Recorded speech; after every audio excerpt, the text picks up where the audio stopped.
Bonjour, nous sommes très heureux de vous présenter Le Monde Campus Le Mag, une nouvelle émission de télévision mensuelle proposée par Le Monde Campus. Une étape par mois dans une ville différente. Et là, nous sommes avec Josepha à Lille, vous le reconnaissez, en partenariat avec la chaîne WEO. Dans cette émission, on va poser deux grandes questions. Comment choisir sa voie? Comment choisir sa vie? Et ces questions, on va les poser aussi bien à des jeunes qu'à des moins jeunes. Et puis notre partenaire, l'ONICEP, donnera également des conseils d'orientation. Riche sommaire, beau sommaire, Josepha. Qui sont les jeunes qui font bouger la région? Deux d'entre eux seront sur notre plateau pour nous parler de leur engagement. Mais Manuel, on n'est pas tous aussi égaux face aux études et à l'entrée dans la vie active. Ce sera l'objet de notre dossier spécial sur l'égalité des chances. Mais avant cela, rencontre avec notre parrain. Si vous avez regardé Top Chef, vous le connaissez. Si vous habitez ici, peut-être aussi, vous avez eu la chance de goûter sa cuisine. Il s'agit de Florent Ladenne. On part à sa rencontre. C'est parti? C'est parti, C'est parti. On y va.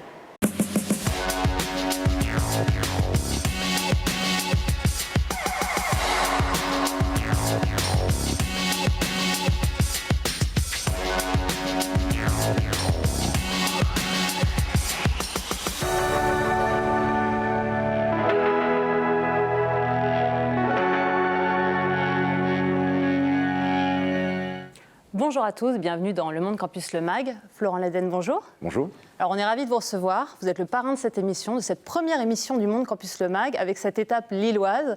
Alors on ne vous a pas choisi par hasard pour être notre parrain, je vous l'avoue quand même. Déjà parce que vous avez un parcours qui nous semble très inspirant et on l'espère qui inspirera nos spectateurs. On en parlera juste après. Et parce que vous êtes du coin. Vous êtes né ici et nous, quand on vient faire étape dans une ville ou en tout cas dans une région, on invite des gens d'ici.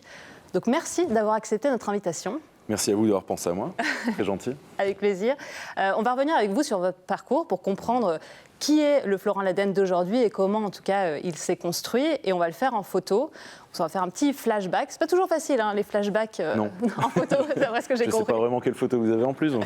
Ne vous inquiétez pas de problème, on n'a pas de dossier, tout va bien se passer. Et donc, on va commencer sur une première photo. On va revenir quand vous avez à peu près 20 ans, en 2004. Et on voulait, donc c'est la photo qui s'affiche là. Alors, vous avez les pieds dans quoi exactement et pourquoi une guitare à la main? J'ai les pieds dans une marmite qui doit être un bouillon, je pense, un bouillon de légumes ou quelque chose comme ça. Et c'est ma guitare que j'ai à la main parce que j'ai eu pas mal de passion dans la vie et j'ai fait partie d'un groupe de rock'n'roll. Et ça, c'est ma guitare, ça me fait plaisir de la revoir. Je l'ai encore, hein, mais j'ai plus trop le temps d'y jouer. Parce que justement, c'était un choix entre deux voies, deux carrières ou pas du tout? C'était juste une passion à l'époque? C'était peut-être un rêve. Après, on n'a pas eu énormément d'ambition non plus par rapport à la musique. C'était surtout un moment, un prétexte pour passer du temps ensemble, entre copains. Un peu comme la cuisine et comme le rugby. Mais on jouait pas mal. C'était chouette ce qu'on faisait. Un moment de partage, du coup. Vous, quand vous regardez cette photo-là, quel regard vous portez sur ce jeune homme d'il y a à peu près 15 ans? J'ai pas l'impression d'avoir dévié tant que ça de la trajectoire. C'est chouette. Parce que j'essaie de rester cohérent par rapport à qui je suis. J'essaie de pas faire de compromis. C'est mon côté flamand, ça. On est têtu dans le coin. Et à quel moment vous choisissez votre voie? À quel moment on se dit, bon, la cuisine, ok, c'est pour moi, sachant qu'on en reparlera juste après avec d'autres photos, c'est un héritage familial, mais déjà là, est-ce qu'en 2004, il y a déjà ça dans la tête, le fait de devenir chef? En 2004, oui. Oui. Après, choisir uniquement la cuisine, c'est pas moi qui l'ai choisi, c'est le rythme qui m'a imposé ça. J'aimais beaucoup avoir le temps de faire d'autres choses à côté. Après, mes choix aussi ont fait qu'au plus on s'agrandit avec un deuxième établissement, puis un troisième, au moins on a le temps pour les activités parallèles. Mais la cuisine, oui, le choix de la cuisine est venu assez rapidement parce que j'ai choisi de faire de la cuisine parce que l'auberge était un restaurant et j'ai d'abord choisi de rester à l'auberge. On va justement en parler, mais juste avant ça, on va partir au CEFRA, qui est un établissement que vous avez fréquenté, c'est un établissement hôtelier. On va rejoindre justement Anne-Charlotte Duvivier de WEO, qui est partie là-bas et qui a rencontré un professeur et un élève, et ça va peut-être vous rappeler des souvenirs, Florent. Ok.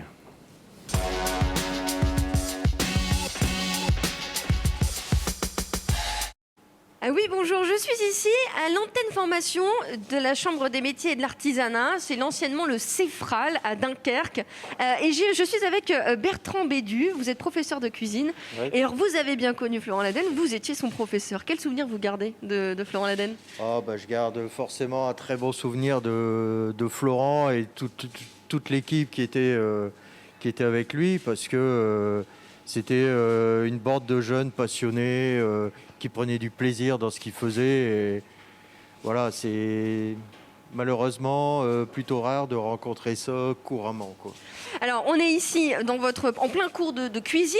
Derrière nous, ce sont des jeunes qui sont en BP cuisine, en brevet professionnel. Dans un instant, je vais d'ailleurs aller voir Quentin, qui est en train de travailler sur des macarons. Vous allez voir, ça sent très bon ici, hein.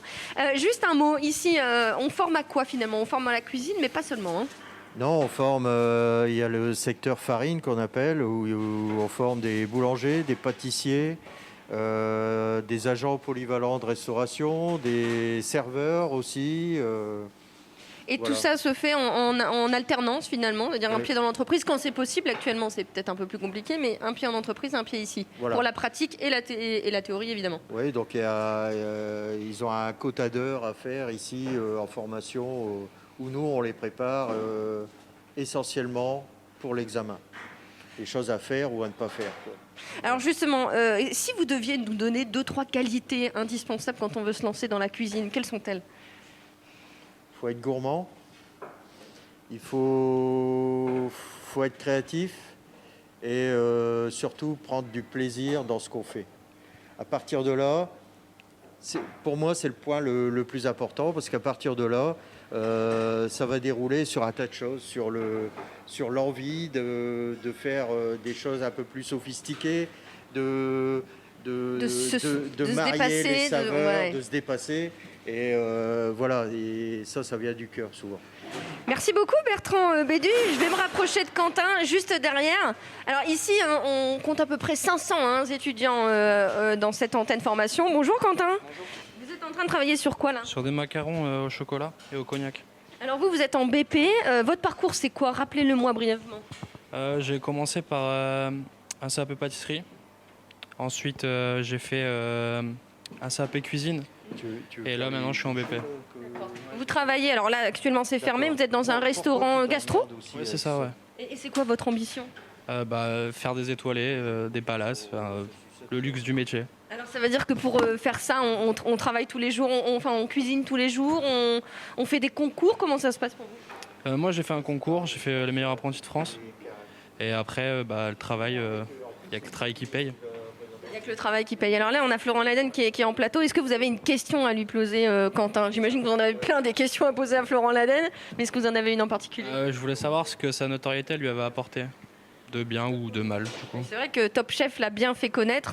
C'est vrai que l'importance des concours et de cette notoriété, qu'est-ce qu'elle lui a apporté? Eh ben, je vais vous laisser travailler. Merci beaucoup, Quentin, et bonne continuation à vous. Voilà, à vous, Florent Laden, pour la réponse à cette question. Merci Quentin pour cette question. Florent, ça vous rappelle peut-être quelques souvenirs d'être à la place de Quentin là actuellement. Alors, la notoriété, on va en parler un petit peu de Top Chef. Qu'est-ce que ça apporte quand on est un chef qui commence à grandir, sachant que vous avez eu des prix aussi au-delà de la télé finalement? Oui. La notoriété, moi je l'ai vue comme une tribune pour parler de ce qui me tenait à cœur, pas parler de moi. Ça c'est quelque chose, c'est un exercice auquel je suis un peu moins rodé, même si je le découvre presque aujourd'hui. Mais je m'en suis toujours servi, je me suis toujours servi de cette notoriété pour exprimer ce qui me semblait être important, pour parler de ma région déjà, parce qu'il y a quand même une dizaine d'années, on avait quand même un peu de mal à placer la Flandre, le Nord sur la carte. Je parle d'un point de vue gastronomique, d'un point de vue cuisine.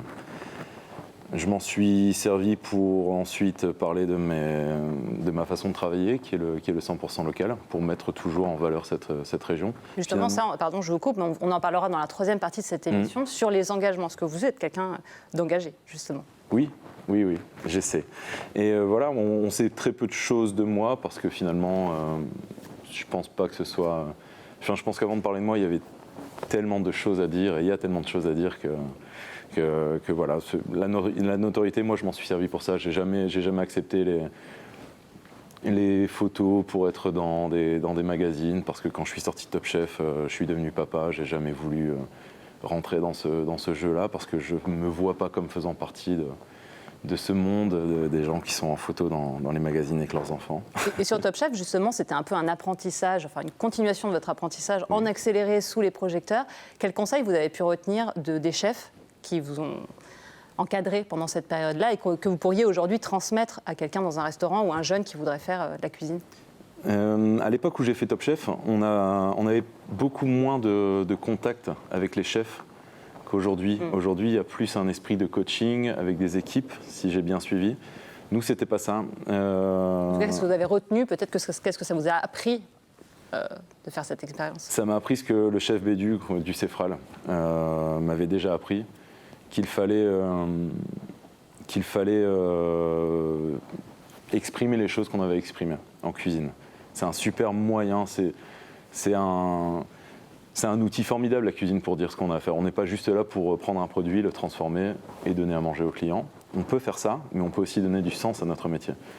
Moi, la rencontre du chef Bédu a été pour moi décisive parce que finalement, il a eu suffisamment d'intelligence pour me laisser énormément de liberté.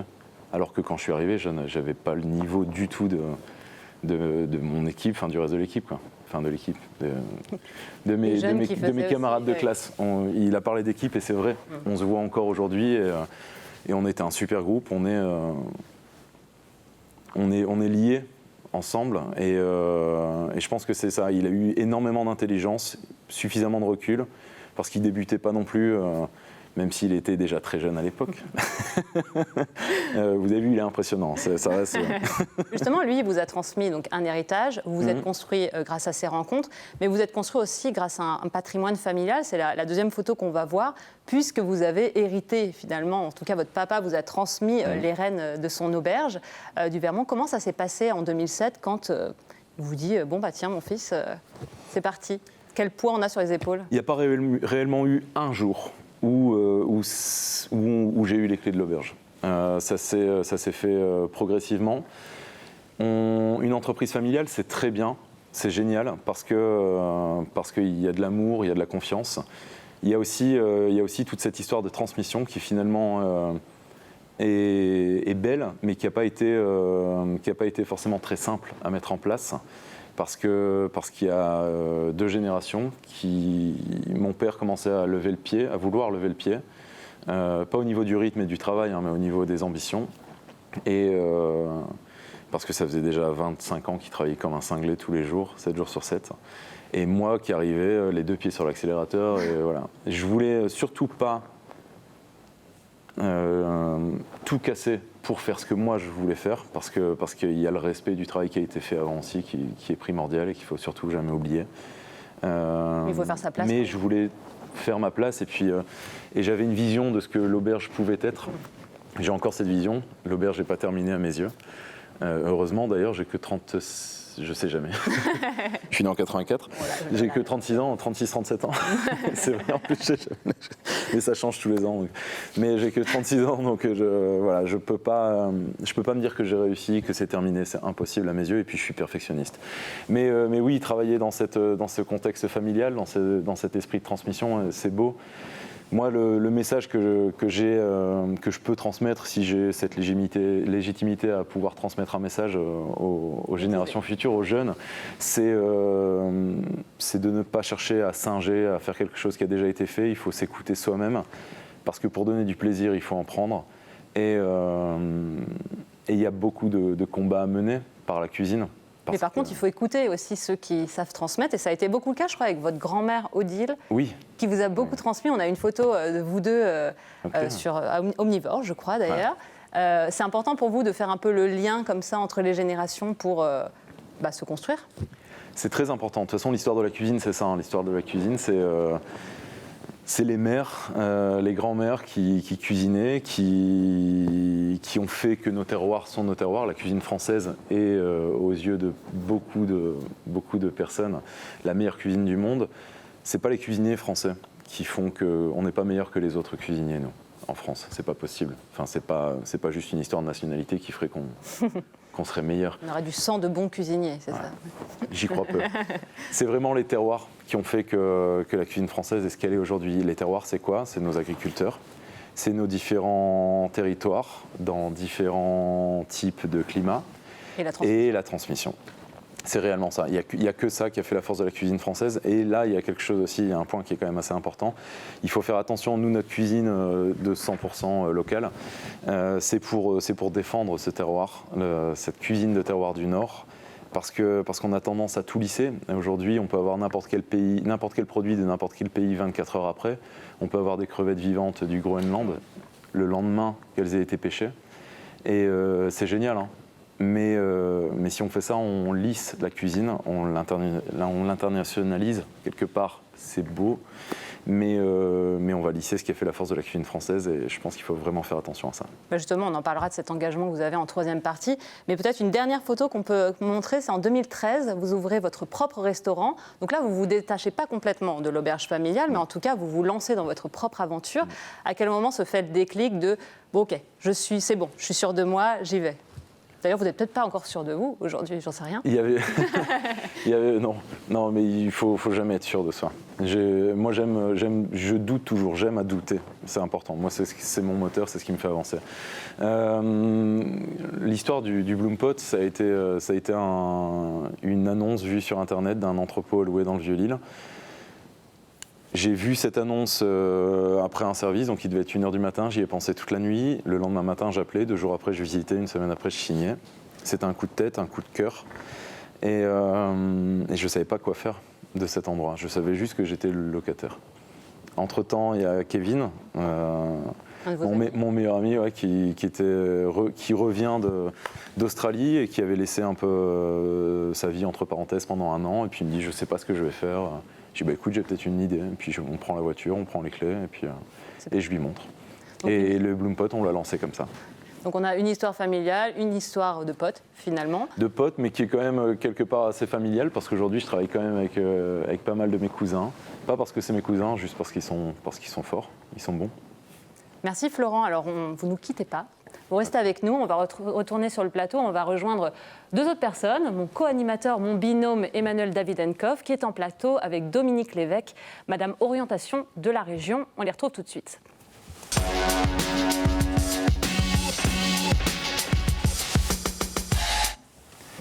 Dominique Lévesque, Madame Orientation. Je vous ai vu faire comme ça, mais vous êtes Madame Orientation dans la région. Allez, je vous fais le titre officiel. Déléguée de région académique à l'information et à l'orientation, c'est-à-dire DRAIO, et aussi DRONICEP. Je parle bien de l'éducation nationale, déléguée régionale de l'Office national d'information sur les enseignements et les professions. Merci d'être avec nous.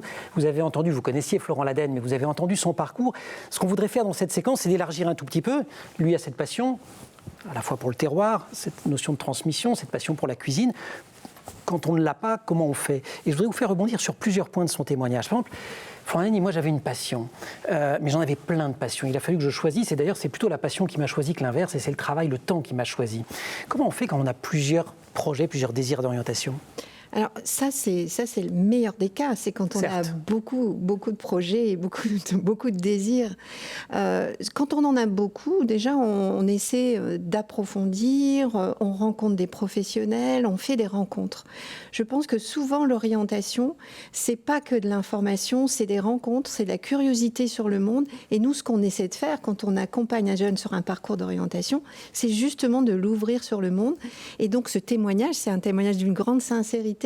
Et c'est un témoignage de confiance aussi. Et ces témoignages, il faut les multiplier. Tous les jeunes n'ont pas leur réseau familial, leur réseau autour d'eux, même de copains, qui leur permettent de faire ces expériences. Et nous, on doit les amener vers ces expériences. Mais alors Dominique, question miroir. Et d'ailleurs, vous avez commencé en disant, si tout le monde avait plein de passions, ce serait un peu plus facile.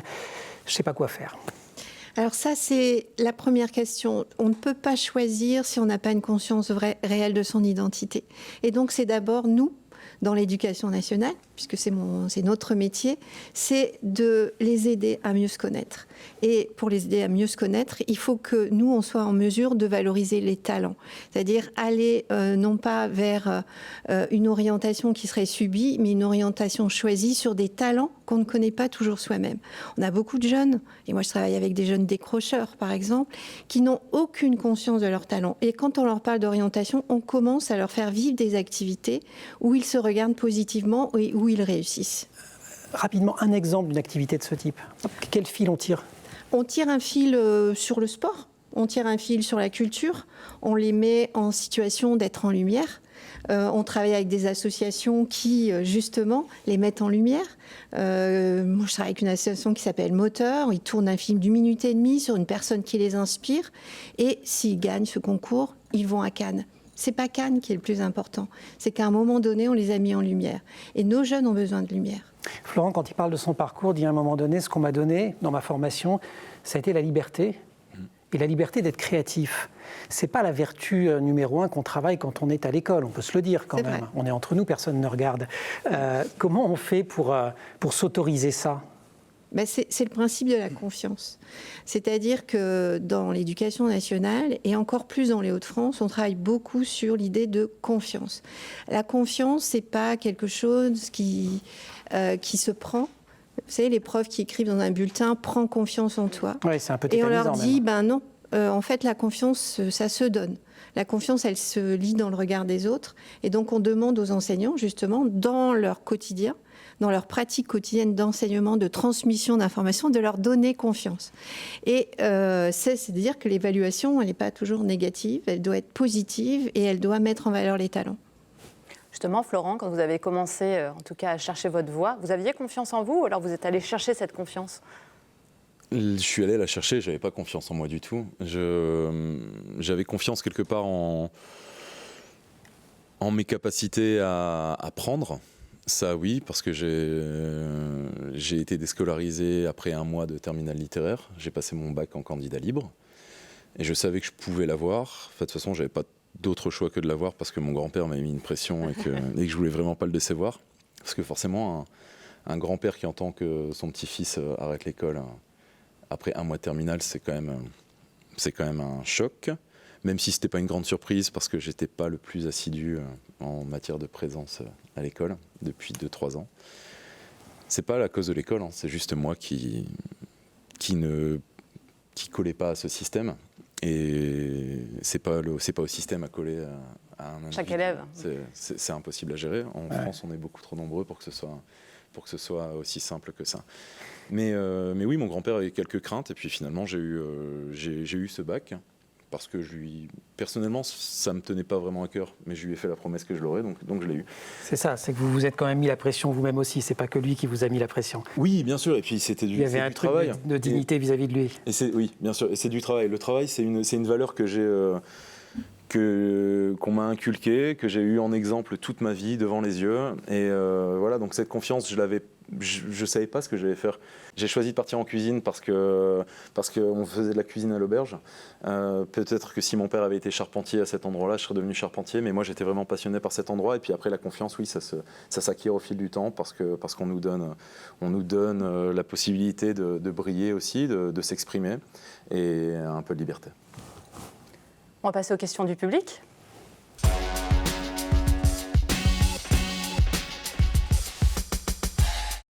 Alors, grâce à l'ONICEP, des lycées de la région ont envoyé leurs questions à nos invités.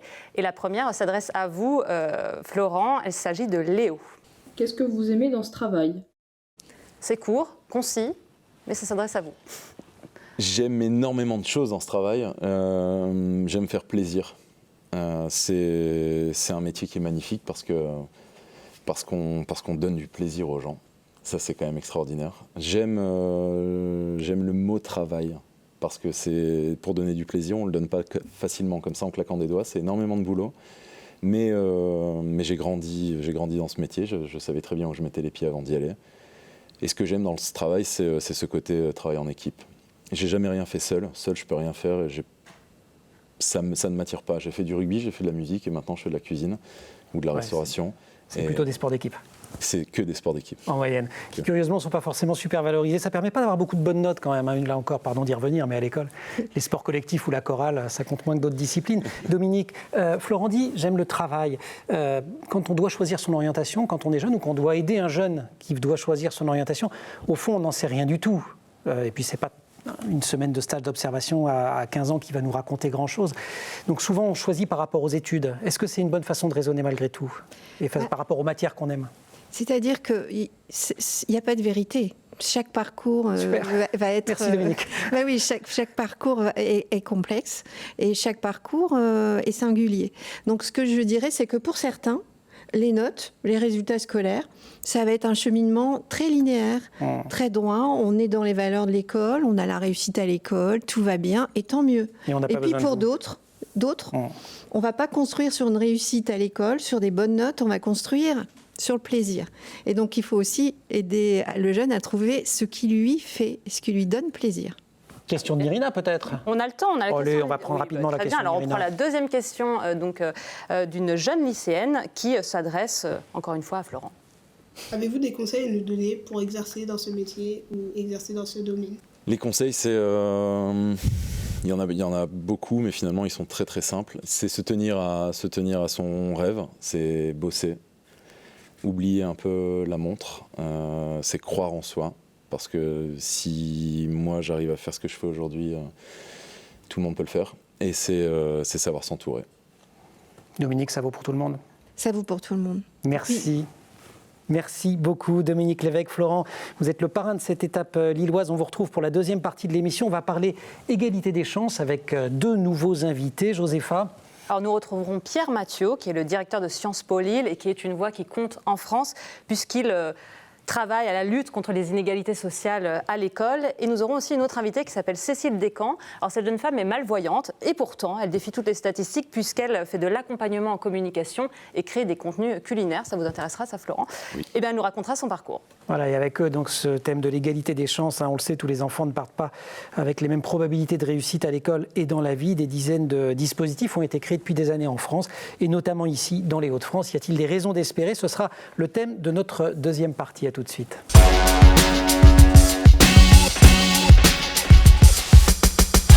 Deuxième partie de cette émission, Le Monde Campus, le MAG, elle est consacrée à l'égalité des chances, sujet national évidemment, sujet local ici dans les Hauts-de-France. Je ne vais pas aligner les chiffres, deuxième région la plus jeune de France, mais aussi région dont les taux de chômage et de pauvreté sont parmi les plus élevés du pays. Sur le taux de décrochage, c'est malheureusement également assez élevé. On en parle avec nos trois invités.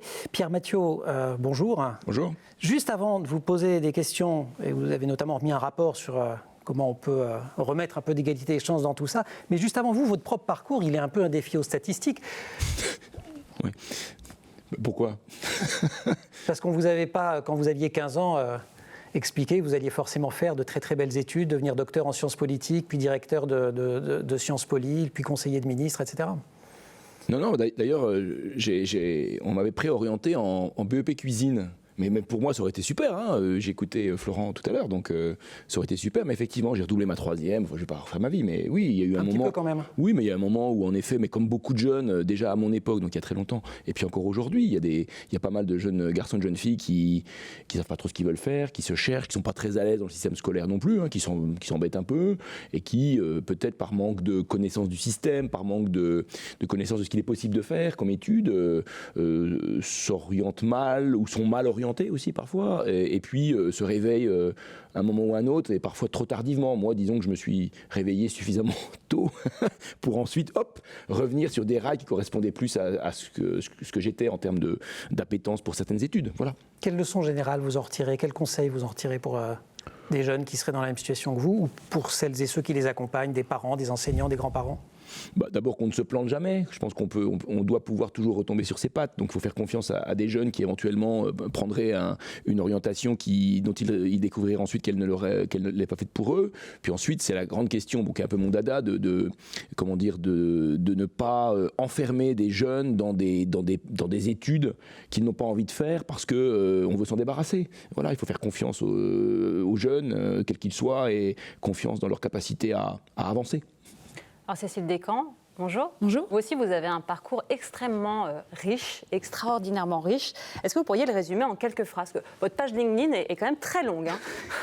Alors, mon parcours en quelques phrases. Donc, moi, je suis malvoyante. J'ai pour autant toujours été scolarisée en milieu valide, donc de la maternelle jusqu'à l'université. Donc, après mon bac, je suis partie à l'Université catholique de Lille. J'ai étudié la communication et puis le journalisme. Et puis, après 10 ans dans ce secteur-là, j'ai choisi de me réorienter et j'ai suivi une formation en cuisine aussi. Ça va être le fil rouge. Une formation pour adultes en quelques mois et j'ai obtenu un titre professionnel donc de cuisinière. Et là, aujourd'hui, je travaille de façon indépendante. Ce handicap, puisque vous en parlez, malvoyant, de quelle manière il a influé sur vos choix ? Alors, il a influé sur mes choix de façon pas forcément consciente. Disons que c'est là, avec le recul, que j'en prends, que je me rends compte de son influence. Par chance, moi, j'ai un entourage qui a beaucoup poussé, dont la volonté de ma famille a fait que j'ai toujours été scolarisée en milieu valide, aussi parce que les établissements l'ont permis, les établissements, les enseignants. Et puis après, moi, j'ai aussi développé pas mal de suradaptations pour que ce soit possible. Alors justement, pour prolonger le débat, on vous propose d'aller sur le terrain et de retrouver Anne-Charlotte Duvivier de WEO, qui est allée à la rencontre d'un jeune homme. Il s'appelle Merwan Bourri. Nous sommes à Compiègne. C'est à vous, Anne-Charlotte.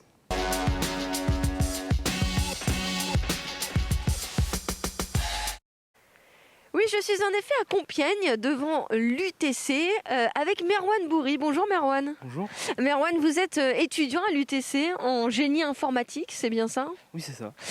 Et vous faites partie de ce programme émergence de l'association Areli. C'est un programme qui permet aux jeunes talents, comme Merwan, de poursuivre leurs études. Alors expliquez-nous, comment vous êtes arrivé dans ce dispositif émergence et qu'est-ce que ça vous a apporté, Merwan?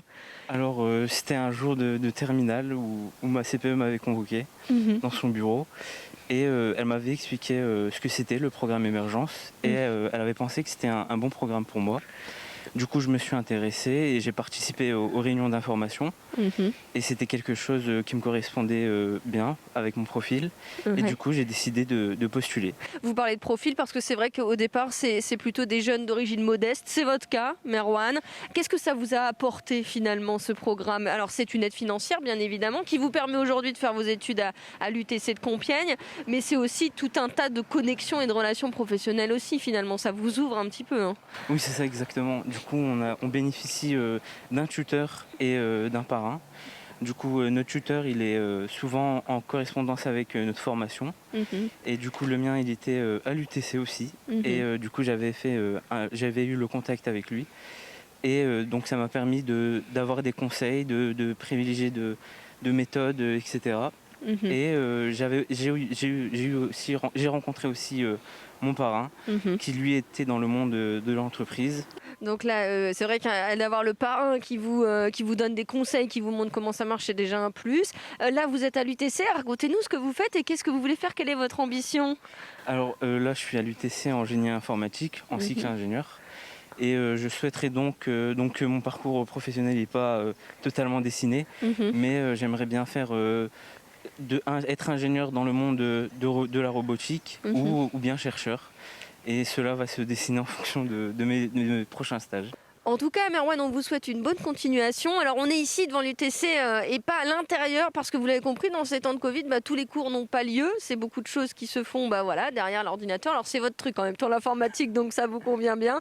En tout cas, une bonne continuation et surtout, beaucoup de réussite à tous ces jeunes qui sont accompagnés par le programme émergence de l'association Areli. On finit systématiquement chaque rencontre par une question à Florent Laden. Vous en avez une, Merwan, à lui poser? Oui.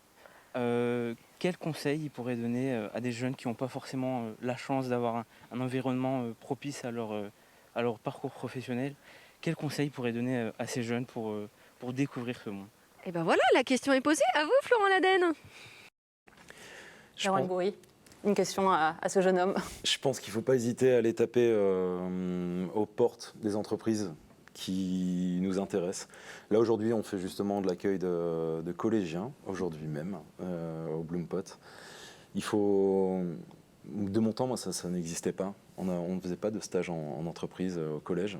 Et il faut que les collèges aussi, ou les lycées, n'hésitent pas à signer des conventions, parce que nous, c'est la seule condition requise pour pouvoir accueillir des jeunes. Il faut aller voir ce qui se passe, il faut aller voir plein d'entreprises dans plein de domaines différents, parce qu'il y a forcément un domaine qui va nous plaire et qui va nous convenir.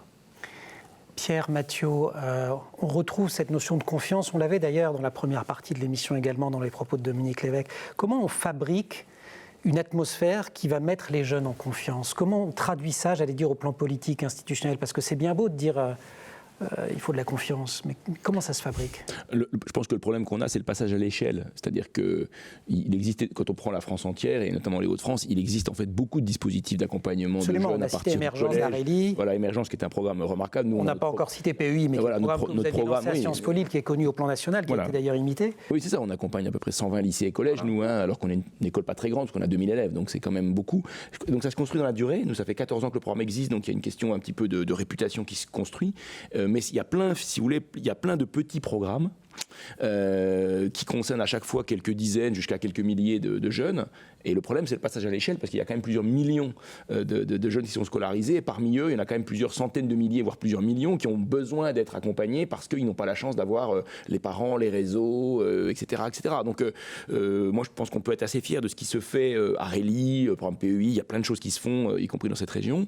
Mais le souci, et moi, j'ai toujours pas réussi à trouver la clé, parce que vous avez évoqué les responsabilités parfois que j'ai au niveau national, c'est comment on arrive à passer d'une multitude d'artisanats locaux en termes d'accompagnement de jeunes à quelque chose qui serait plus industriel, mais sans perdre l'esprit initial, c'est-à-dire la relation de confiance entre moi, directeur d'une grande école, et des principaux de collège, des proviseurs, etc. C'est ça. Et là, il y a encore... je suis preneur, s'il y a des idées, je suis tout à fait preneur. Alors, on écrit à Ouéo ou au Monde Campus, Cécile Descamps, peut-être que vous en avez, vous, des idées de quelle aide on a besoin spécifique quand on est en situation de handicap?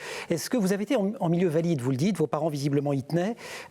Est-ce que c'est ça, quelque part, dont vous aviez besoin, qu'on vous dise, finalement, on a sur toi le même regard que sur tout un chacun? Est-ce que par moment, on n'est pas quand même un peu révolté aussi de se dire, écoutez, vous êtes bien sympa, mais j'ai quand même un léger problème qui n'est pas le même que vous, et j'aimerais bien qu'on en tienne compte.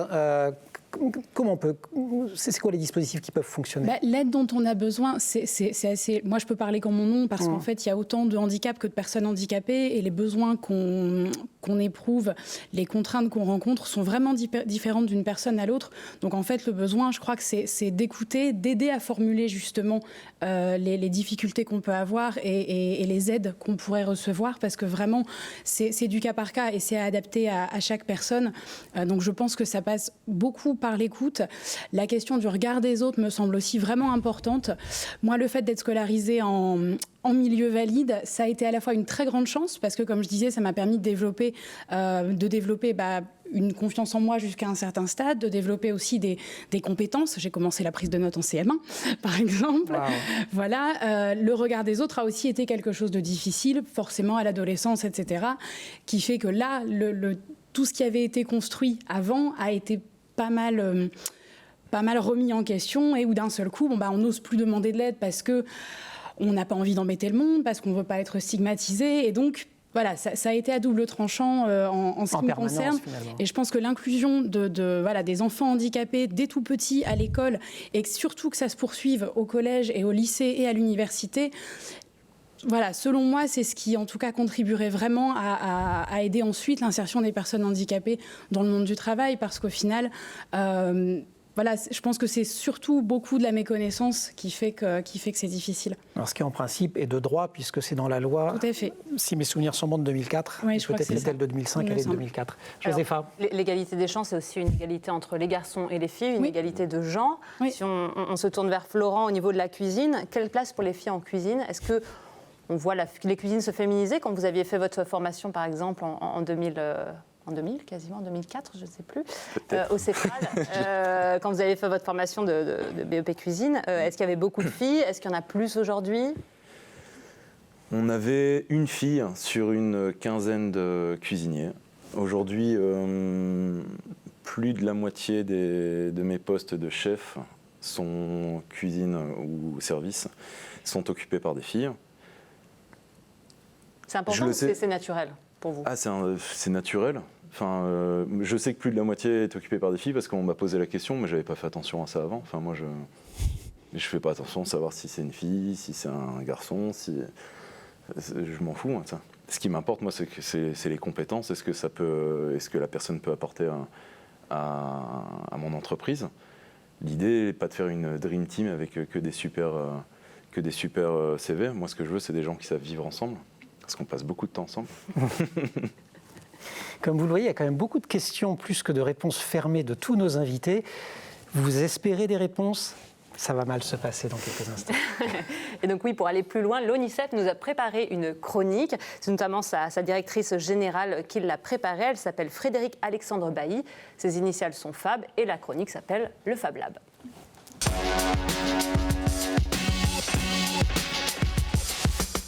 Bonjour à toutes et à tous. Bienvenue dans le Fab Lab. Pour cette première édition, je vais vous proposer 3 questions que je me poserais si j'étais à votre place devant l'écran. Première question, c'est quoi l'égalité des chances ? Vous allez voir que le Lab ne fournit pas toujours de réponse. Je vous propose plutôt d'éclairer cette question par quelques autres questions. Ai-je le droit d'imaginer exercer n'importe quel métier ou est-ce qu'il y en a qui me sont fermés ? Ai-je le droit de choisir de faire des études qui m'attirent, quel que soit le lieu où je vis et quels que soient les moyens financiers dont je dispose ? Et ai-je le droit de réaliser mes rêves ? Si vous répondez oui à toutes ces questions, c'est que vous vous sentez l'égal des autres.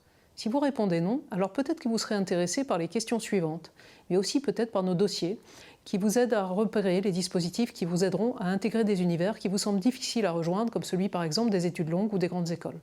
Deuxième question. Suis-je fait pour l'apprentissage ? L'apprentissage, c'est une voie de formation qui permet d'obtenir les mêmes diplômes que si vous alliez en classe tous les jours, mais en signant un contrat de travail avec une entreprise et en partageant votre temps entre votre lieu de formation et cette entreprise. Ça existe à partir du niveau lycée, ça permet de poursuivre jusqu'au bac plus 5. Il y a de nombreux avantages. Vous gagnez votre vie, ce qui vous permet de financer vos études et de ne plus payer l'école si elle est privée. Mais surtout, vous acquérez de l'expérience et vous gagnez en maturité, ce qui vous permet de mieux savoir au fur et à mesure ce qui vous plaît et ce que vous voulez choisir pour la suite. En plus, les employeurs qui vous recruteront après seront contents de savoir que vous avez déjà de l'expérience. Mais attention, il y a aussi des inconvénients. Être apprenti, c'est se plier très jeune aux règles de l'entreprise et s'organiser pour mener de front travail scolaire et obligations professionnelles. Alors, l'apprentissage est-il une bonne solution pour vous ? Posez-vous la question et creusez le sujet grâce à des outils que nous mettons à votre disposition. Troisième question. Est-ce que l'internat peut m'aider à réussir ? Vous vous demandez pourquoi je vous pose cette question. Ou pourquoi je suppose que vous voudriez me la poser alors que vous n'y avez peut-être pas pensé. Et d'abord, peut-être que vous ne savez même pas ce que c'est qu'un internat. C'est un collège ou un lycée dans lequel vous pouvez habiter toute la semaine. Ça permet de vivre avec plein de gens différents, mais il y a beaucoup d'idées reçues sur les internats. La première, c'est que ce serait réservé à ceux qui en ont les moyens. C'est faux. Il y a des tarifications adaptées aux revenus de votre famille. Et en plus, les internats sont en train de changer énormément. Il y a des activités formidables que vous ne pouvez pas forcément pratiquer chez vous. La possibilité d'aller au théâtre, au cinéma, de faire du sport.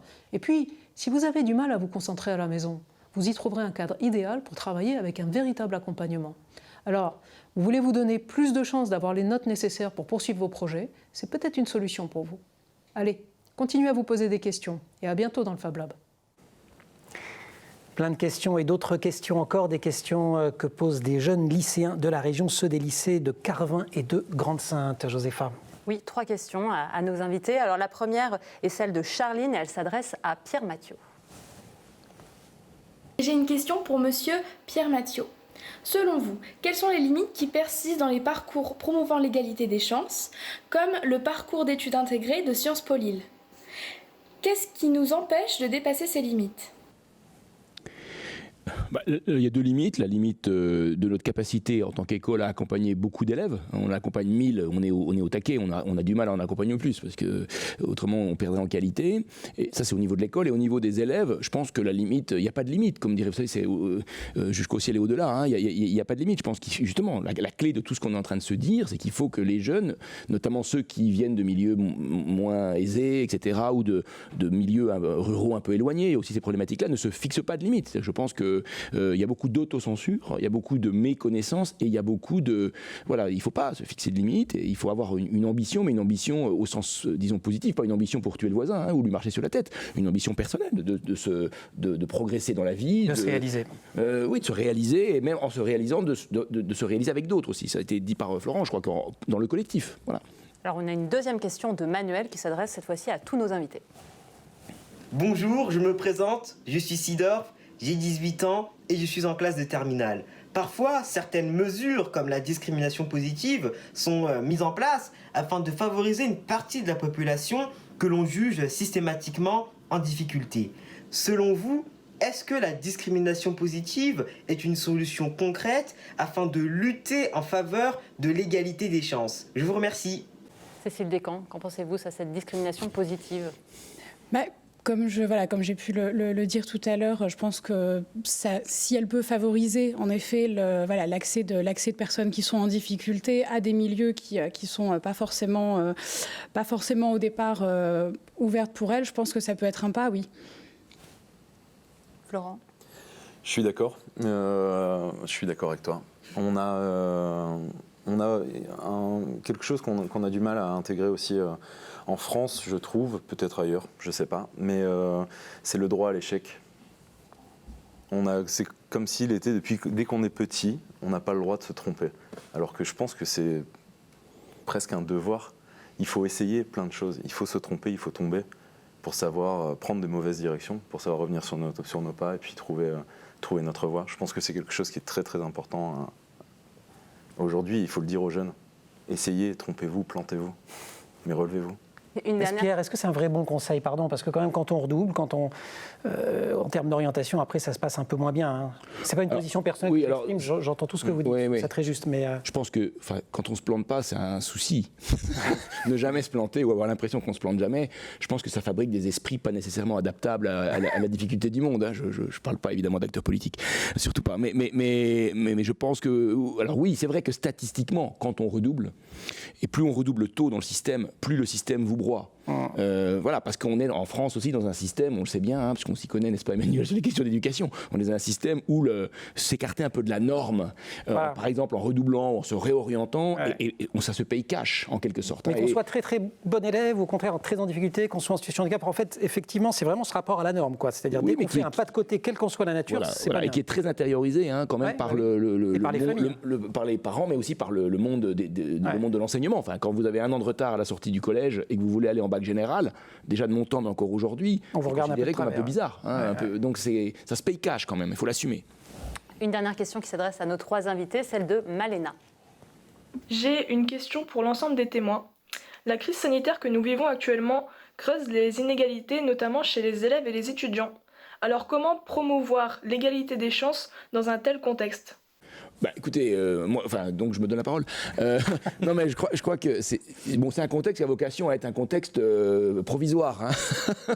Donc j'aurais tendance à dire. Pour l'instant, c'est du provisoire qui dure. C'est du provisoire qui malheureusement dure un peu. Mais disons que globalement, il faut essayer pendant ces périodes-là, en effet, de faire face à cela le moins mal possible. Mais c'est vrai que la mise à distance des élèves, par exemple, le fait qu'ils doivent étudier chez eux, quand on n'est pas équipé d'un ordinateur, quand on est dans un tout petit appartement, quand les parents sont également à la maison, qu'il y a plusieurs frères et sœurs, c'est extraordinairement compliqué. Donc il va de soi que la crise sanitaire accentue en fait les inégalités.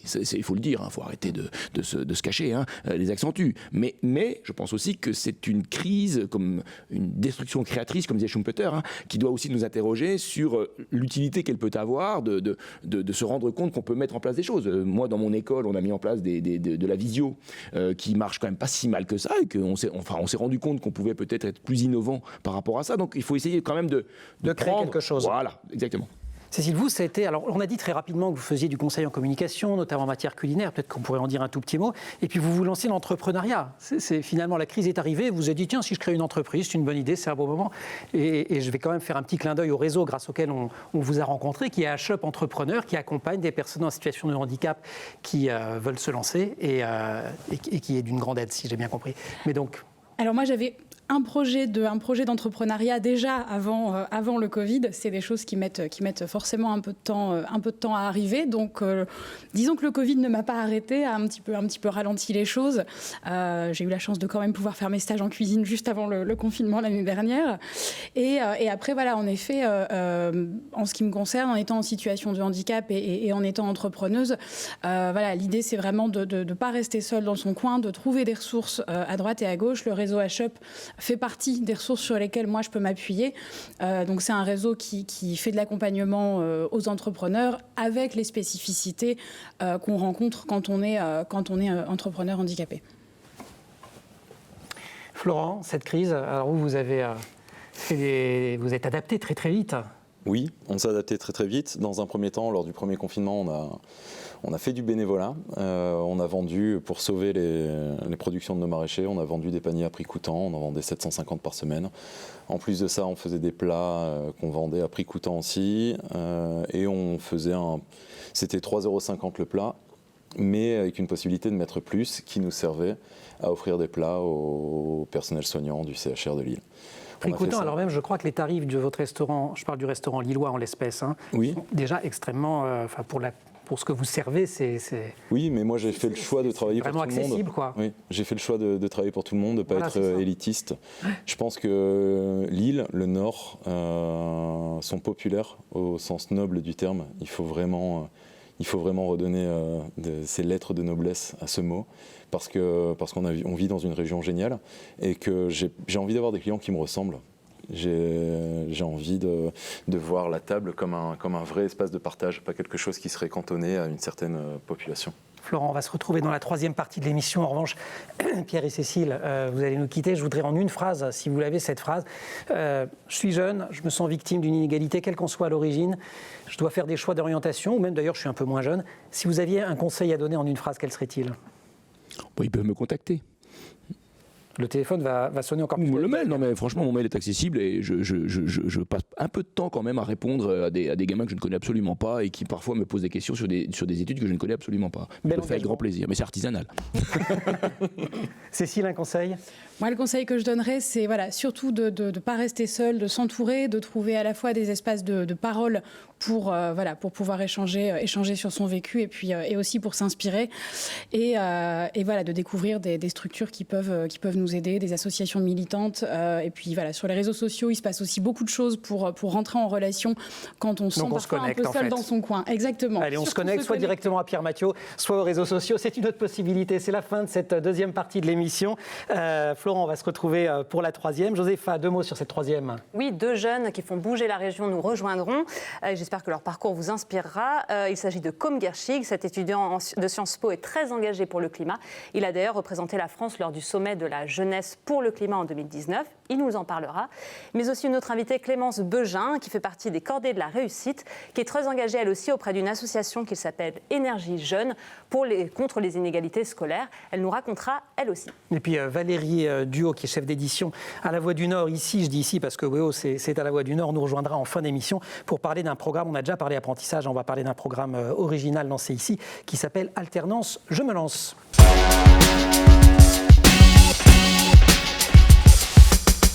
Bonjour à tous, bienvenue.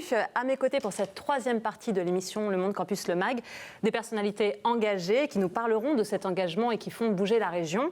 Alors avant de donner la parole au chef Florent Ladenne et à Valérie Duhaut pour parler de l'alternance, je me tourne vers eux, vers ces 2 étudiants, Côme Guerchig et Clémence Beugin.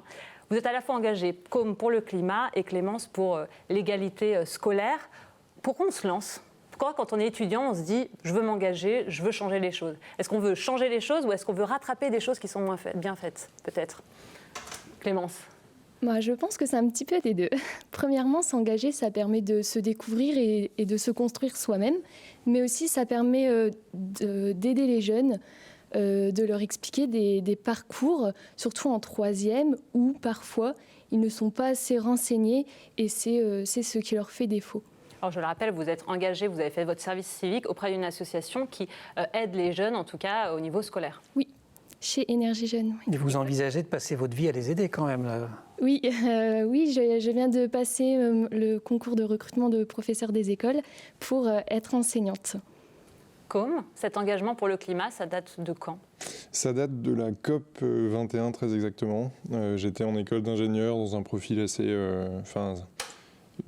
un type d'études assez précis. Je m'apprêtais à faire plus ou moins de l'économie et de la finance. J'étais un peu déconnecté du monde. Et à ce moment-là, ça m'a vraiment... J'ai pris une baffe, en fait. J'ai compris le problème écologique pris au sens large. C'est-à-dire qu'il n'y a pas que le climat, il y a la question de justice climatique, d'épuisement des ressources, d'effondrement de la biodiversité. Et réaliser tout ça à la fois, ça m'a fait complètement bifurquer. Et en fait, j'ai réalisé à ce moment-là que les études, c'était des outils. Et que les outils seuls, en fait, ça donnait pas de cap, quoi. C'était juste un potentiel, et après, ce potentiel, on peut en faire les pires comme les meilleures choses. Et donc, ça m'a fait bifurquer, et depuis, je suis bien engagé sur le climat depuis ce moment-là. Et à un haut niveau malgré tout, puisque vous étiez le représentant de la France au sommet de la jeunesse pour le climat. Comment vous avez été choisi ? Est-ce qu'on est choisi d'ailleurs, ou est-ce qu'on se propose ? Oui, alors oui, il y a deux volontés qui se rencontrent. Moi, je me suis proposé. On se propose directement à l'ONU, en fait. C'est pas un processus national de sélection, c'est vraiment le secrétariat général de l'ONU qui fait ça.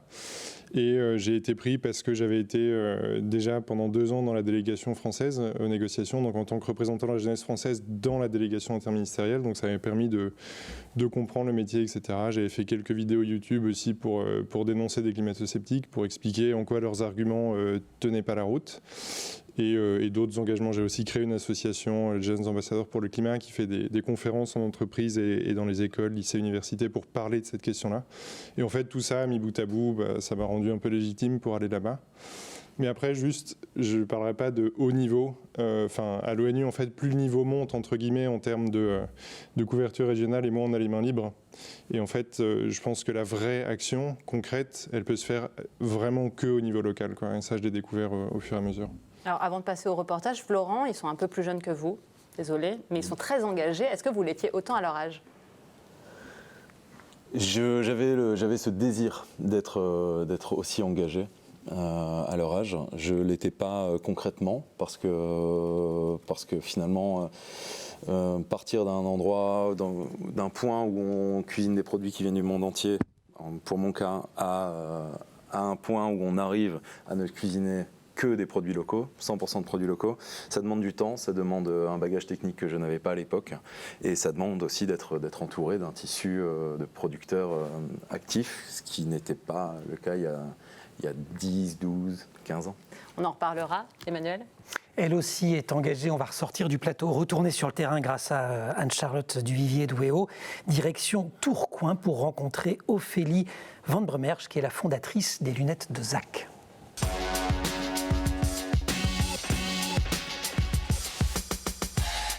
Et puis je suis ici chez Altereos à Tourcoing, on y reviendra dans un instant sur cet endroit. Je suis avec Ophélie Van Bremerge, comment ça va ? Ça va très bien, je suis très heureuse de vous accueillir dans l'espace Zach. Alors l'espace Zach justement, vous avez créé les lunettes de Zach. C'est quoi les lunettes de Zach ? Alors Zach, c'est une start-up d'économie circulaire, de monture de lunettes. Notre objectif, c'est vraiment de développer l'économie circulaire des lunettes, comme ça existe pour les vêtements, pour les téléphones. Et du coup, on développe le reconditionnement des lunettes en 3 étapes. On les collecte partout en France, ensuite on les reconditionne ici, et ensuite on les remet en vente dans notre boutique à l'usine de Roubaix. Il y a aussi une dimension sociale dans votre projet.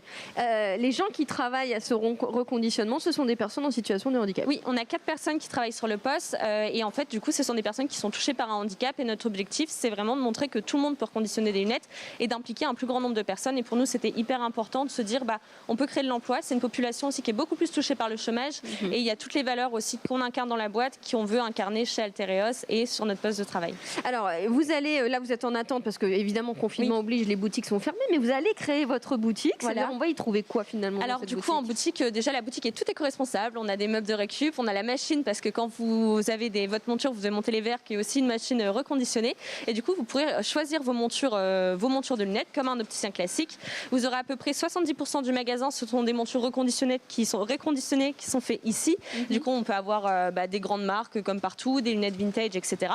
Et ensuite les 30% restants, du coup ce sont des montures comme j'ai ici sur ma tête. Elle est très sympa votre monture. Elle est super. Qui sont faits du coup en matière recyclée. Donc on a des montures en coquillage, en huître, en huile de ricin, etc. avec nos partenaires et du coup qui sont dans le magasin aussi. Derrière votre projet, il y a tout un tas de valeurs. Je rappelle quand même que vous avez que 21 ans. Oui. C'est beau, c'est vraiment chouette. Et puis vous avez tout l'avenir devant vous parce que l'idée c'est de développer ça dans toute la France, etc. Tout à fait.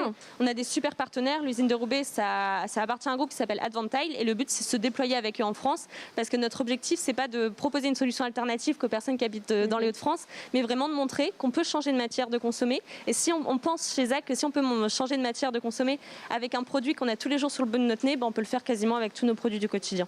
Vous avez un excellent discours. Vous savez, Florent Laden est en plateau et je crois que vous avez une question pour lui. Vous pouvez regarder la caméra et lui poser directement, allez-y. Bonjour Florent, enchantée de pouvoir discuter avec vous. Ma question était celle-ci, comment avez-vous fait pour, dans une situation aussi compliquée, de continuer de donner et d'innover pour les autres et pour la société qui nous entoure?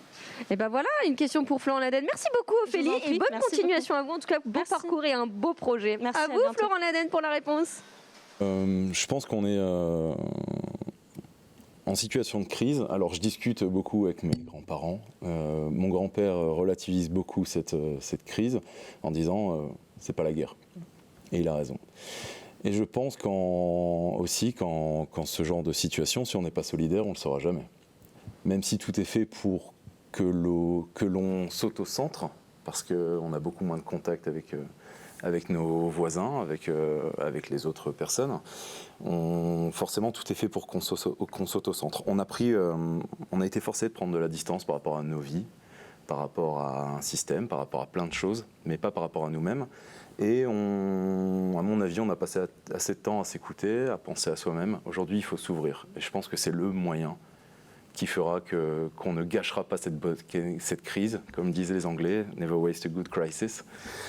Pour le coup, on est en plein dedans. Il faut profiter de ce temps qu'on a eu pour s'ouvrir aux autres et puis pour y aller. Justement, la crise sanitaire, comme Clémence, a peut-être eu un impact vis-à-vis du climat et vis-à-vis des inégalités. Comment on continue à être engagé, comme le dit Florent, quand on est un peu plus chez soi, auto-centré, alors que l'engagement, c'est se tourner vers les autres. Clémence? Forcément, la crise a fait que ça a été plus compliqué. Heureusement que les collèges sont restés ouverts. J'ai pu intervenir au sein de collèges tout de même cette année. Sinon, le visio, heureusement. Heureusement que le visio a maintenu un petit peu, je pense, ce lien, même si c'est compliqué pour les collégiens d'échanger par visio. Souvent dans l'engagement, on a l'impression que c'est une sorte de fibrillation dans l'action. C'est toujours quelque chose où on va vers les autres, on essaie de se connecter entre nous, on essaie de parler, etc. Et en fait, pour moi, l'engagement, c'est un peu comme une pulsation. C'est quelque chose où, à certains moments, on va vers les autres, on diffuse, on essaie d'agir, on crée des choses. Et surtout, à d'autres moments, on est dans l'introspection. Et malheureusement, aujourd'hui, c'est très, très rare d'avoir ces fenêtres de tir-là. C'est souvent un gros sacrifice de s'arrêter pendant 6 mois pour penser, réfléchir, lire, comprendre ce que pensent les autres, éviter d'en tomber dans l'idéologie. Et aujourd'hui, les différentes sphères d'engagement, que ce soit, j'imagine, dans l'art culinaire, dans l'égalité des chances, ou peut-être même encore plus dans le climat, parfois on risque assez vite de verser dans une forme d'idéologie, de se tromper, de ne pas être en accord avec soi-même. Et du coup, pour moi, cette période-là, c'est une phase immense de réinvention de mon engagement. Et ça me permet d'être plus à l'aise avec ce que je pense et ce en quoi je m'engage. Et voilà, dès que les choses se rétabliront, je pense que l'engagement sera d'autant plus, dans l'action, sera d'autant plus efficace. Florent, vous faites une cuisine engagée. On peut le dire comme ça, non? Oui. Vous vous souvenez exactement de comment ça vous est venu, du moment où vous vous êtes dit il faut que ce soit comme ça et pas autrement? Oui, c'était il y a quelques années déjà maintenant, une quinzaine d'années je pense. Je faisais un plat traditionnel de la cuisine flamande qui s'appelle la carbonate flamande. J'ai toujours été très attaché à la Flandre, toujours été fier de faire partie de ce patrimoine, de cette culture. Vous faites votre carbonade, donc il y a cette identité. Il y a de la macreuse ou du bœuf, il y a de la bière pas loin. Il y a du bœuf, il y a de la bière, il y a du pain d'épices, il y a des carottes, il y a des oignons. Voilà. Et il n'y avait aucun de ces produits-là qui venait de la Flandre. Wow. Et à mes yeux, la Flandre était... La bière au moins? Même pas. Même pas sûr. Même pas, non. Okay. Elle n'était pas flamande. Et à mes yeux, la Flandre, c'est quelque chose de vivant. C'est pas un terme qu'on écrit sur une recette et qui est poussiéreux, qui est endormi. Parce que je me sentais flamand et je me sentais plutôt vivant à l'époque. Encore aujourd'hui, je vous rassure. Et ça a été le déclic. Je me suis dit, ok, si on fait de la cuisine flamande, on fait une cuisine du terroir, on l'écrivait partout. Il faut que les produits viennent de notre territoire. Et j'ai commencé par ça. Et c'est comme ça que ça s'est fait, sur le classique des classiques de la région. C'est ça. Alors l'engagement aussi, c'est comme on l'a vu dans le reportage, c'est aussi l'inclusion notamment des personnes ayant un handicap. Est-ce que vous, en cuisine, ce serait possible justement, et peut-être que vous le faites déjà, de faire travailler des personnes en situation de handicap? On a bossé avec, pendant les confinements, là, les 2 confinements, on a bossé avec une association qui s'appelle GAPAS, donc qui fait de l'inclusion. On a reçu un super coup de main parce que, comme je vous ai expliqué, on faisait des plats qu'on offrait au CHR de Lille, et moi je faisais ça en fin de journée parce que nos journées de travail, notre équipe de travail, c'était Kevin cuisine, mon associé et moi, et on vendait 750 paniers de légumes par semaine, etc. On était vraiment sur les rotules. Et cette association est venue sonner à notre porte au bon moment. Ils ont géré les livraisons vers le CHR. Ils ont géré sur le second confinement l'accueil des clients qui venaient nous acheter aussi, parce qu'après on a refait un marché, etc. Et oui, je crois énormément à l'inclusion. Et ce serait possible de bosser dès qu'on a la chance de pouvoir retravailler normalement avec cette association. GAPAS à Lille. C'est noté. Alors Clémence et Côme, parfois on peut entendre des jeunes qui vont nous dire « j'ai pas forcément le temps de m'engager », enfin des jeunes ou des moins jeunes d'ailleurs, mais « j'ai pas forcément le temps de m'engager, ça prend du temps, je sais pas dans quoi m'engager justement ». Quel conseil vous pourriez leur donner, Côme ? Avant de leur donner un conseil, je remarquerais que c'est vrai qu'il y a un biais sociologique immense dans l'engagement aujourd'hui et que c'est majoritairement des jeunes qui ont des parents plutôt aisés, qui ont un certain niveau d'études. Ça s'est manifesté de façon très claire dans les marches pour le climat, où les études ont montré que c'était 90% de gens qui avaient bac plus 5. Enfin bon, j'exagère peut-être un peu, mais c'est cet ordre de grandeur. Et donc, avant de leur donner un conseil, je leur dirais que déjà qu'ils prennent soin d'eux et arrivent à assurer leurs ressources avant de s'engager pour autrui, parce que sinon, évidemment, ça n'a aucun sens. Et ensuite, il y a quand même un conseil, c'est qu'une fois qu'on a trouvé sa voie d'engagement, ça donne une force, une énergie qui dépasse à peu près tout. Enfin, moi, j'ai fait des grandes écoles, j'ai des beaux diplômes, etc. Mais en fait, tant qu'il n'y a pas de direction, c'est juste complètement stérile, quoi. Et je pense que trouver sa voie, trouver son engagement, c'est le meilleur moteur. Ça vaut toutes les études du monde. Et je pense que votre cas le montre très bien. Quand vous avez trouvé votre voie, vous avez atteint les sommets de la cuisine française et vous n'avez pas eu besoin pour ça d'être dans les meilleures écoles pour y arriver. Et je trouve que c'est brillant et ça devrait inspirer. Et c'est pour ça que vous avez cette position-là aujourd'hui d'ailleurs. Et justement, Clémence, vous avez fait un service civique auprès de cette association qui lutte contre les inégalités scolaires. Quel conseil on peut donner aux jeunes, ou aux moins jeunes encore une fois, mais qui ont envie de se lancer ? Oui, j'avais 19 ans quand je me suis engagée dans l'association Énergie Jeune et j'étais étudiante en même temps. J'ai réalisé mon service civique pendant ma 2e année de licence. Donc j'ai hésité au départ. C'est une professeure de l'université qui nous en a parlé et j'avais cette envie de me rendre utile. Mais on se dit, est-ce que j'en suis capable ? J'ai été vraiment très réservée et le conseil que je peux donner aux jeunes aujourd'hui, c'est d'oser. Il faut oser parce que ça permet de se découvrir soi-même, de se construire, de s'ouvrir aux autres et aussi de trouver sa voie. C'est peut-être grâce à Énergie Jeune que je me suis rendu compte que je voulais enseigner, je voulais être auprès des jeunes pour toute ma carrière. Et poursuivre cet engagement, les lycéens de Grande-Synthe et de Carvin nous ont envoyé un certain nombre de questions. On regarde l'une d'entre elles. Voici ma question pour Monsieur Comguerchic. Est-ce que vous pensez que toutes les classes sociales se sentent également concernées par la sauvegarde de notre planète ? Alors je vais me permettre de la reformuler un tout petit peu parce que vous avez répondu comme il y a quelques secondes. A contrario, comment faire pour étendre un petit peu, ou beaucoup d'ailleurs, cette prise de conscience, cette mobilisation ? Je vais faire une réponse, ça va peut-être être un pavé dans la mare, mais je pense que les questions autour du revenu universel et du RSA jeune sont une priorité pour permettre à tout le monde justement d'explorer cette liberté, de bénéficier de cette exploration-là. Moi, je sais très bien que j'ai pu m'engager parce que, grosso modo, voilà, j'avais un revenu à peu près stable. Mes parents m'aidaient, voilà, j'ai toujours eu des petits revenus.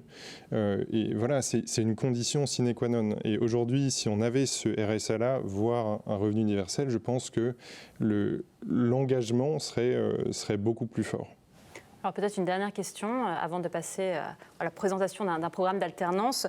À vous trois, si c'était à refaire, votre parcours, votre engagement, qu'est-ce qu'on garde, qu'est-ce qu'on modifie peut-être un petit peu ? La parole à Florent peut-être ? Moi, j'ai pas de... On peut tout garder, hein. Je garde tout, j'ai pas de remords, j'ai pas de regrets. Tout ce que j'ai fait, je l'ai fait en pleine conscience et j'étais libre de mes choix et je pense que je reviens là-dessus. Hein. Mais s'il y a eu des échecs, ils ont été très constructifs. Clémence ? J'ai aucun regret non plus, ce serait à recommencer, je le referai sans hésiter. Ça permet vraiment de se construire professionnellement. Donc il faut vraiment croire en ses choix et en son... Il faut croire en soi. C'est difficile comme question, cette introspection comme ça, si tôt le matin. Moi, j'aurais commencé plus tôt encore. C'est-à-dire que je regrette d'avoir commencé à 23 ans. Il aurait fallu commencer plus tôt, mais peut-être le contexte n'était pas le bon. Et vous l'avez dit, parfois, il n'y a pas les dimensions qui vont bien. Vous avez parlé de vos fournisseurs. Voilà, moi, j'habitais dans un petit village à Boulogne-sur-Mer. Il n'y avait aucune association, pas d'engagement politique ni rien. J'avais juste pas pris conscience de cette liberté-là. Et ça, je regrette peut-être un petit peu. Mais bon, ça ne dépend pas vraiment de moi, donc c'est facile de regretter ça. Merci à tous les trois. Autre forme d'engagement, restez avec nous, on vous demandera sans doute de réagir. Une autre forme d'engagement, c'est aussi d'aider les jeunes à s'insérer dans la vie active. C'est un engagement qu'on prend quand on est dans les entreprises et quand on est tuteur, notamment d'apprentis. Valérie Duhaut, bonjour. Bonjour. Vous êtes chef d'édition de La Voix du Nord. La Voix du Nord qui a lancé un programme qui s'appelle Alternance. Je me lance, et c'est un programme qui est destiné à aider les étudiants et les entreprises à entrer en contact en proposant à tous les jeunes qui le souhaitent de mettre en avant gratuitement leur profil. Là, j'ai résumé le dispositif, je crois que ça a été lancé au mois de février. Première question, pourquoi vous avez identifié que le problème principal, c'était cette question de rencontre entre l'offre et la demande? En fait, il y a beaucoup de choses. Déjà, la Voix du Nord veut s'inscrire dans de grandes causes. On s'est inscrit dans celle contre le harcèlement scolaire il y a 2 ans, des causes qui sont partagées par tous. Et cette année, en effet, c'est l'apprentissage, l'alternance, donc c'est un thème générique. Et l'idée, c'est de montrer qu'il y a un certain nombre de personnes qui ont du mal avec le système scolaire, qui n'arrivent pas finalement à s'en sortir, qui sont en échec. On en a beaucoup parlé sur ce plateau, là, j'écoute depuis tout à l'heure, c'est très intéressant. Et on se rend compte que quand ils passent dans le monde par l'entreprise, finalement c'est une voie parallèle qui peut arriver à donner des parcours qui sont super réussis en fait.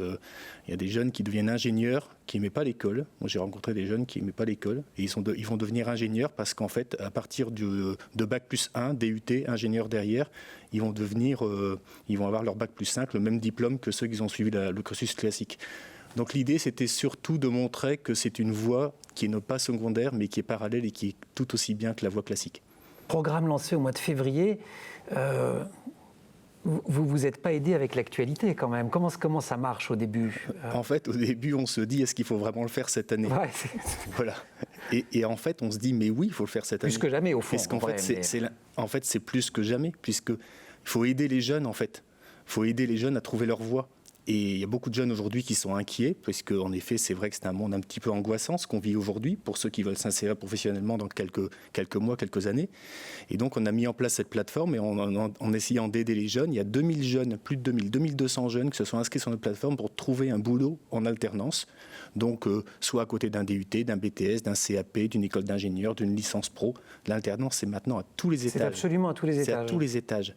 C'est du CAP jusqu'à l'école d'ingénieur. Donc, c'est vraiment très, très large. Toutes les écoles qui s'y mettent, parce qu'elles se rendent compte qu'en fait, ça va attirer des jeunes qui n'ont pas forcément les moyens de se payer des études parce que les familles n'ont pas les moyens. Et là, les études sont payées. Donc, c'est vraiment, ça ouvre beaucoup de perspectives pour beaucoup de monde. Et quand on parle des qualités des chances, on y est vraiment.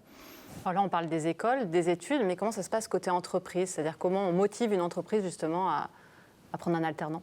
Bon, pour le coup, les entreprises sont très aidées en ce moment. Depuis 1 an, le gouvernement a beaucoup aidé les entreprises et continue de le faire pour maintenir la machine économique en marche. Donc, il y a déjà l'incitation financière. Et aujourd'hui, il y a beaucoup d'entreprises, ça peut paraître surprenant, qui ont du mal à trouver en fait des salariés. Il y a beaucoup d'entreprises, dans l'industrie par exemple, alors la restauration, ça a toujours été un peu le cas, qui a du mal à trouver des salariés. Et pour ça, il faut s'ouvrir. Il faut que les jeunes rentrent dans les entreprises, très jeunes, qu'ils voient ce que c'est. Peut-être qu'ils vont se dire, bah non, c'est pas pour moi, j'aime pas, mais ils ont vu.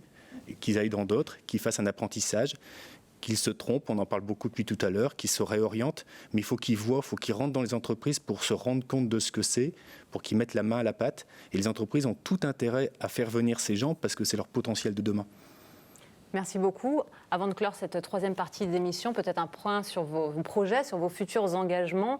Clémence et Côme, quels sont vos engagements à venir? Cette année, je suis engagée donc, dans les projets cordés de la réussite jusqu'à la fin de l'année. Comme vous le disiez, c'est très intéressant pour les jeunes parce que ça leur permet de faire des stages.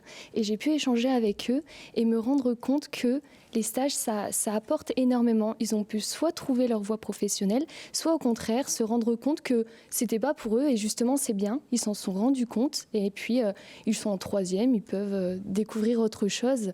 Et c'est important ces projets et ce qui est mis en place justement. Et plus tôt ils sont intégrés dans ces différents projets, mieux c'est, je pense. Alors, juste avant, peut-être, vous parliez des cordées de la réussite. Tout le monde ne connaît peut-être pas les cordées de la réussite. En une phrase ?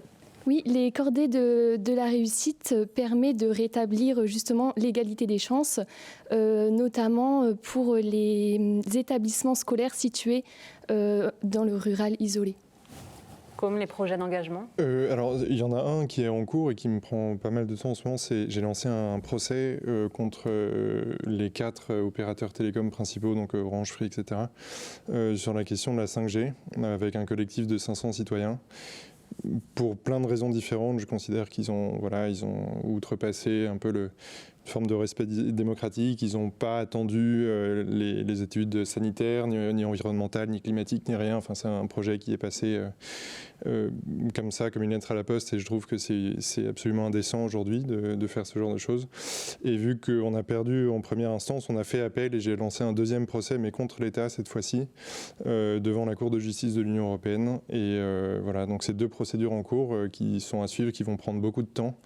L'objectif principal étant, et d'ailleurs je sais que les opérateurs verront cette interview et le citeront dans les écritures parce qu'ils aiment le faire, c'est aussi d'un point de vue politique que je fais ça. J'ai envie de mettre la lumière sur cette question-là. Je considère qu'il y a un gros point noir dans le débat démocratique. Donc peut-être un futur engagement politique alors ? Personnellement, oui, bien sûr, mais je le cache absolument pas. Et je pense que voilà, il y a pas de... Déjà le revenu universel et la 5G. Donc oui, vous avez compris que je serais pas de droite. Oui, voilà. Mais voilà, je considère que il y a une grande porosité entre l'engagement et le politique, et je n'arrêterai pas de faire des allers-retours entre les deux. Un dernier mot, Florent, aussi sur vos engagements ? Moi, commencer à reconcrétiser à grande échelle nos engagements, parce que l'engagement c'est bien, mais quand il devient concret, ça devient beaucoup plus fort. J'ai réussi à donner un sens à mon métier, et c'est des choses toutes simples, mais de voir que j'ai un de mes agriculteurs qui peut s'acheter du matériel, qui peut embaucher des gens, c'est des choses concrètes et qui fonctionnent. Simples et utiles. Et Valérie, au besoin, si on sort même du programme Alternance Je me lance, La Voix du Nord ? La Voix du Nord, c'est beaucoup de projets, mais en tout cas pour l'Alternance Je me lance, c'est continuer à rapprocher le monde de l'entreprise et le monde de l'enseignement. Et à tenir cet engagement fort autour de l'emploi des jeunes. Plus de passerelles, je pense, entre ces deux mondes. On a tous à y gagner. Et voilà, merci à tous, merci à nos invités de nous avoir suivis. Cette émission Le Monde Campus Le Mag se termine et cette étape lilloise, on est triste, on va devoir quitter Lille, mais on vous retrouve prochainement dans une nouvelle ville. Prochaine étape effectivement de l'émission, ce sera à Troyes, dans l'Aube, dans la région Grand Est au mois de mai. Et avec pour vous succéder, cher Florent, non pas un parrain mais une marraine, elle est designeuse, elle s'appelle Nathalie Crasset, elle est également formidable. D'ici là, vous pouvez retrouver cette spéciale Lille en rediffusion sur Wéo ou sur lemonde.fr.